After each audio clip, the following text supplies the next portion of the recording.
Hey everyone, Technoman here with the video for you guys. In today's video, I'm going to show you how to send a message with the ripple effect on your iPhone. So let's get started. Now this is a feature that's available on iOS 18. So if you haven't updated your phone, you'll need to update it to iOS 18 or later.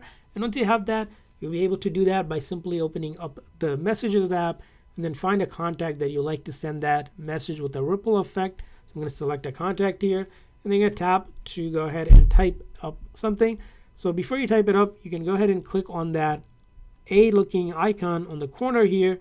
If you tap on that, it will open up a menu that will give you the ripple effect example like this one here.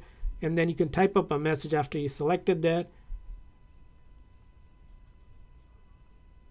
Like this one as an example. And I click on hit that arrow up to send, and it will send them that message that you type up with that ripple effect going on.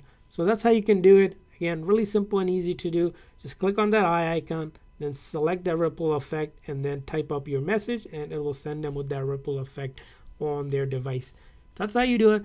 I hope this video was helpful. If so, please consider the like and subscribe button for more tips and tricks for your iPhone, especially on iOS 18. We'll see you guys next time.